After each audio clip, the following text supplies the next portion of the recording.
Olá, seja bem-vindo e bem-vinda ao podcast da Lantal. Eu sou a Daniela Pereira e o nosso intuito aqui é disponibilizar informações para que você conheça o que a Lantal faz e saiba como ela pode ajudar a sua empresa a criar pontes de negócio com a China, alavancando os resultados. Hoje voltamos a falar com Cristiane Domingues, sócia da Lantal no Brasil. Para aqueles que não tiveram a oportunidade de assistir o primeiro podcast, que está disponível no YouTube da Lantal, é Lantal Business Answers, tá?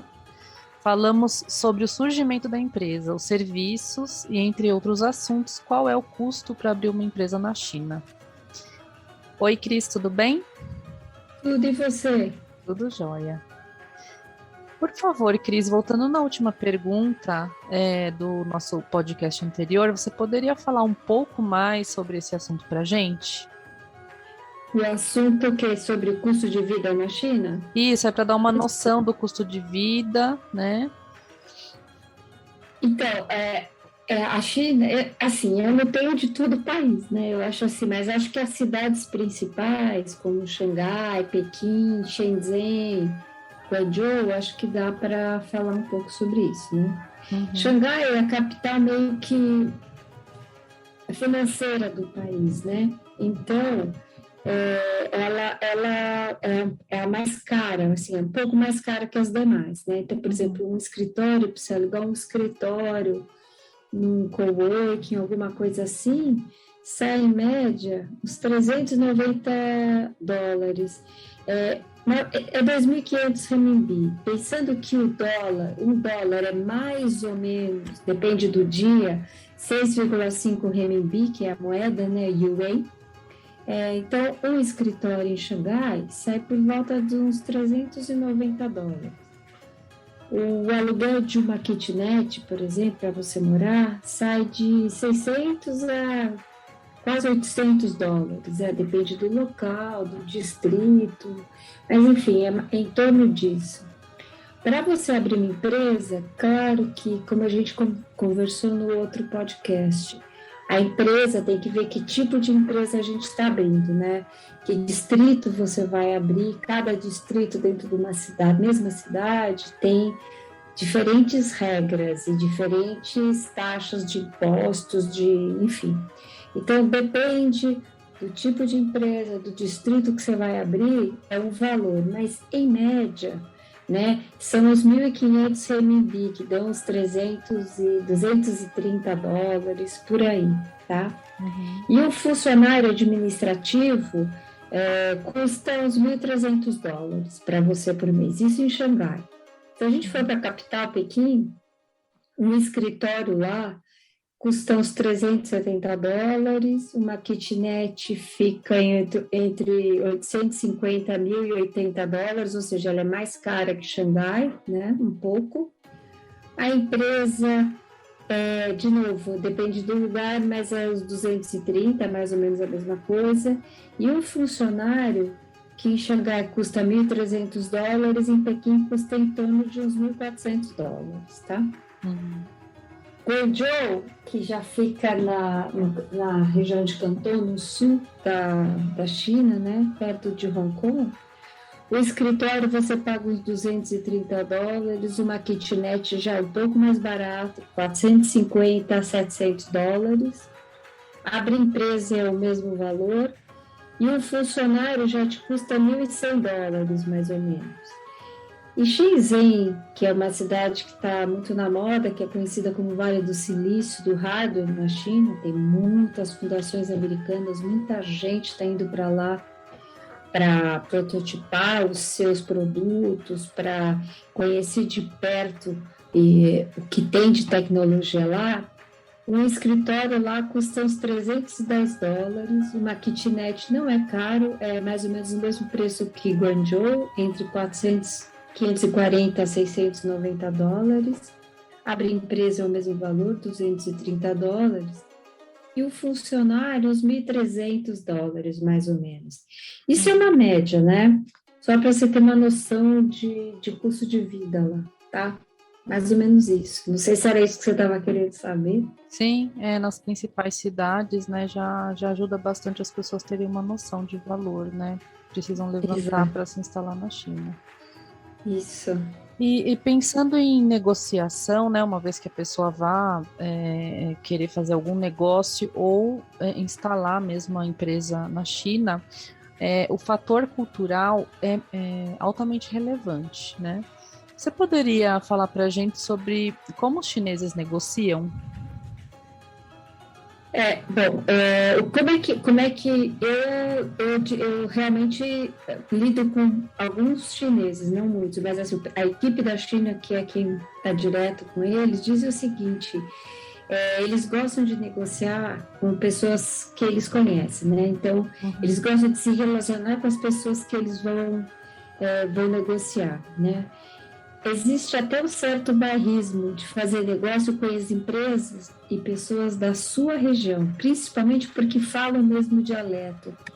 Como na China, você tem mais de 250 dialetos, dependendo das regiões. Nossa. As pessoas do interior, elas não falam mandarim. E, às vezes, por nem falar mandarim, que dirá inglês, elas, às vezes, preferem negociar. Se eu tiver que negociar com alguém, sei lá, de Xangai, eu sou de uma outra região, eu prefiro negociar com a turma aqui, que eu sei como conversar, como falar. Então, também tem existe um certo bairrismo nesse sentido, né? Mas eles, claro que negociam, é que às vezes dificulta um pouco a comunicação, né? E muitas pessoas, né, como elas falam esses novos vários idiomas, as negociações dificultam. Daí a grande importância de você falar mandarim, né? Porque facilita, principalmente, conversar com as grandes cidades, né, onde estão as grandes empresas. Eles são desconfiados entre eles, né, entre fazer negócio com os chineses e com os estrangeiros, mas depois que eles ganham a confiança, você ganha a confiança deles, eles negociam assim com mais tranquilidade, né? E por isso existem muitas reuniões que ocorrem em restaurantes, onde a comida e a bebida é a coisa mais importante, é aí que se fazem grandes negócios, tá? Então, uma vez vencida essa barreira, as relações se estabelecem e elas são meio que duradouras, né?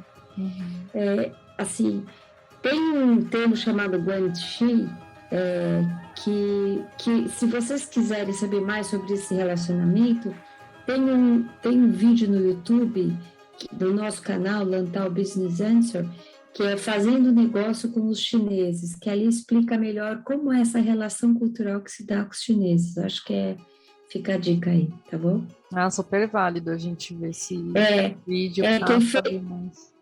Isso, quem fez foi o Vitor, que é um dos sócios que é brasileiro, ele mora em Xangai há 6 anos, então ele tem muito convívio e acho que pode ajudar a entender um pouco melhor.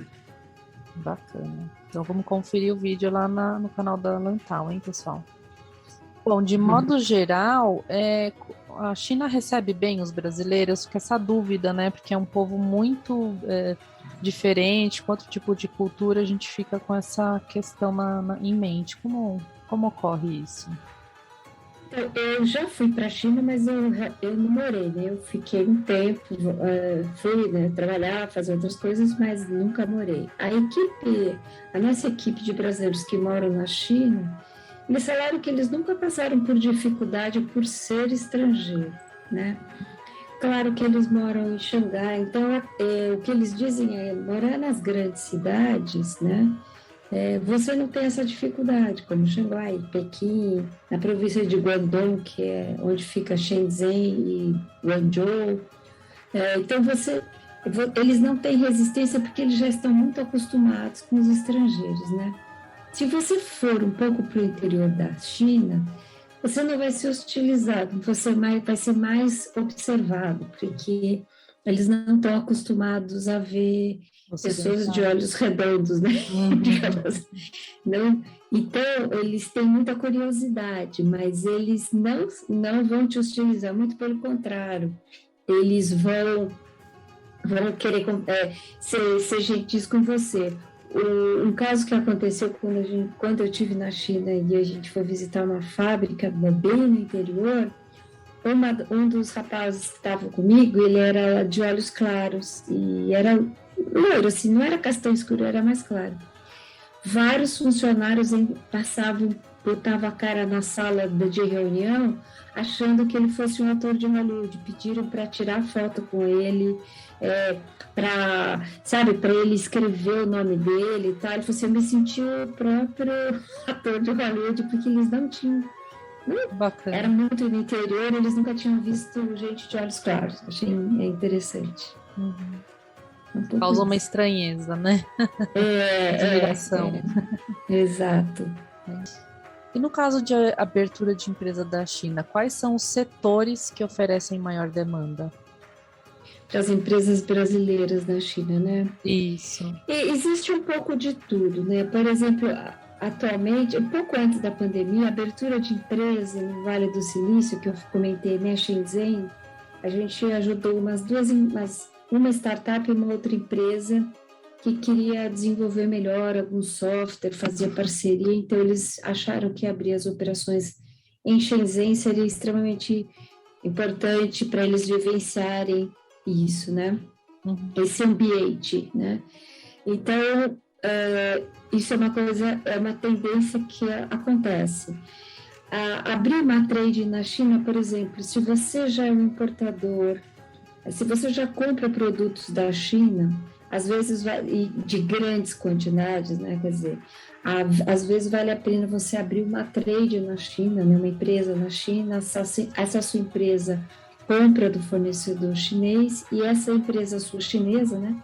Exporta para a sua empresa brasileira no Brasil, né? Então, assim, você abre uma empresa para fazer esse meio de campo, né? Então, assim, acho que achar fornecedor para você dar manutenção, mas, assim, o que mais aparece são esses dois tipos. Abrir empresa e abrir empresa e as operações, né? Tentar fazer parceria por lá com algum chinês. Acho que é isso. Ou então, ainda, você que é ajudando há pouco tempo uma empresa que é fazer a sua produção na China. Fazer um contato com uma fábrica e ao invés de você produzir no Brasil, você faz toda a produção na China, coloca a sua etiqueta, a sua marca, mas tudo sai de lá. Então, esses três são os que ou fazer desenvolver, se não todos a sua marca, algum produto seu, por exemplo, eu quero fazer um tipo de máquina, sei lá, uma chapinha, vamos supor, e quero que desenvolva na China de tal jeito e você põe sua marca aqui. Se não toda a sua linha, alguns produtos você pede para uma empresa fazer para você. Isso também acontece. Interessante. Tem várias formas, né, de se instalar. Tem. E qual é a média de tempo para um brasileiro aprender o mandarim e conseguir negociar por conta própria?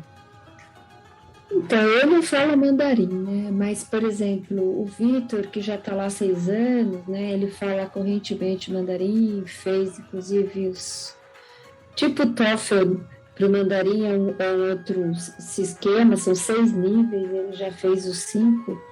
Então, ele disse o seguinte, o que ele fala, que ele demorou 3 anos para aprender mandarim, mas ele não era estudante full-time, né? Então, ele trabalhava numa outra empresa antes de abrir a Lantal e depois da aula ele tinha aulas com professores, né, na escola.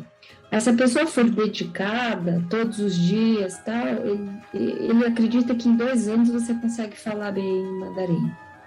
Mas é claro, depende da pessoa, da facilidade, da dedicação de cada um, né? Então, enfim, um pouco mais complicado, mas acho que em média uns 2 anos, se for dedicado, acho que consegue. É muito diferente, né? Então, acho que tem então talvez até menos tempo do que a gente leva para falar o inglês aqui no Brasil, né?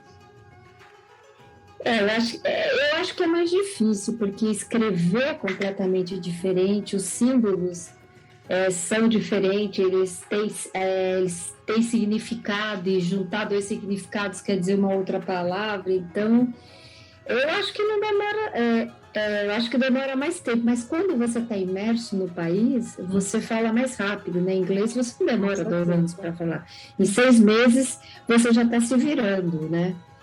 falando inglês. Se você for para os Estados Unidos ou em algum país de língua inglesa, morando, falando 24 horas, você aprende rápido, né?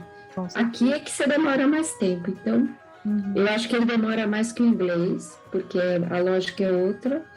Mas se você estiver por lá, né? Acho que você vai mais rápido. É mais fácil. Fica essa questão, né, que não é tão difícil quanto a gente imagina, né? É uma língua totalmente diferente da nossa, mas como qualquer outra coisa, com dedicação a gente consegue chegar lá, né? Isso, eu acho. Ainda mais tem gente que tem mais facilidade com línguas, sim, então sim. É mais fácil ainda, né? Com certeza. Então, por hoje é isso. Agradecemos pela audiência. Fique ligado nas redes sociais da Lantal, no LinkedIn, no YouTube, Facebook e Instagram, ou acesse o site www.lantal.com.br. A Lantal aproxima a China do seu negócio. Até a próxima!